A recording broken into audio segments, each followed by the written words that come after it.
किसान भाइयों, अंतर्राष्ट्रीय खाद्य तेलों में ऊंचे दाम और महंगे आयात का सौदा भारतीय तिलहन बाजार को सहारा मिल रहा है। यानी आपको बता दें कि अंतर्राष्ट्रीय स्तर पर लगातार खाद्य तेलों के दाम बढ़ रहे हैं और भारत में इन दिनों जो पेट्रोल डीजल के दाम बढ़ रहे हैं उसके साथ साथ जो आयात का मार्ग बाधित हुआ है उससे भारतीय तेल बाजार को सहारा मिला है। सरसों के साथ साथ सोयाबीन में भी इन दिनों अच्छी तेजी देखने को मिली है और सरसों तेल की लगातार डिमांड बढ़ रही है, क्योंकि आपको बता दें कि अंतर्राष्ट्रीय स्तर से तेल का आयात नए के बराबर बना हुआ है।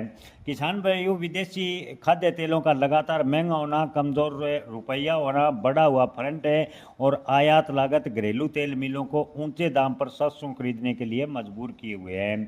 जी हाँ किसान भाइयों, आपको बता दें कि कम रुपए की गिरावट की वजह से जो आयात है वो भी प्रभावित हुआ है, बढ़ा हुआ फ्रंट है और आयात पर लगातार लागत बढ़ती जा रही है, जिससे घरेलू तेल मिले हैं वो ऊंचे भाव पर सरसों खरीदने के लिए मजबूर है। और सरसों तेल की डिमांड की बात करें तो सरसों तेल की घरेलू स्तर पर अच्छी खासी डिमांड बनी हुई है। इसके अलावा सरसों खली की बात करें तो चीन द्वारा सरसों खली की जोरदार मांग देखने को मिली है।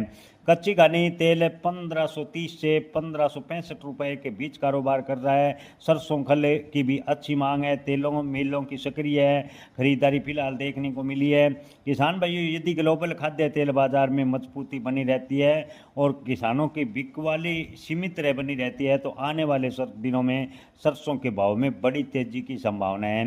बाजार को मजबूती देने वाले प्रमुख कारणों की बात करें तो अंतर्राष्ट्रीय खाद्य तेलों के ऊंचे दाम होना सरसों के बाजार को सहारा देगा। महंगा आयात और कमज़ोर रुपया होना, यानी डॉलर के मुकाबले लगातार रुपए की कीमत गिरती जा रही है, जिससे सरसों को सहारा मिलेगा, क्योंकि आपको बता दें कि इससे आयात महंगा होगा। घरेलू तेल मिलों की मजबूत डिमांड देखने को मिल रही है। किसानों को के द्वारा अगर सीमित बिकवाली बन जाती है, यानी लगभग 2 या 2.5 लाख बोरी के आसपास सरसों की आवक मंडी में हो जाती है, तो सरसों के भाव में एकदम से मजबूती मिलेगी और तेल मिलें लगातार सक्रिय खरीदारी कर रही है। किसान भाइयों, आपको बता दें कि ऊंचे स्तरों के बीच बीच में हल्की मुनाफा वसूली देखने को मिलेगी। मंडी जानकारों का कहना है कि सरसों के भाव तेज अवश्य होंगे, लेकिन बीच बीच में हल्की मुनाफा वसूली के कारण सरसों के बाजार 200 से 300 रुपये उतार चढ़ाव बड़े बने रहेंगे।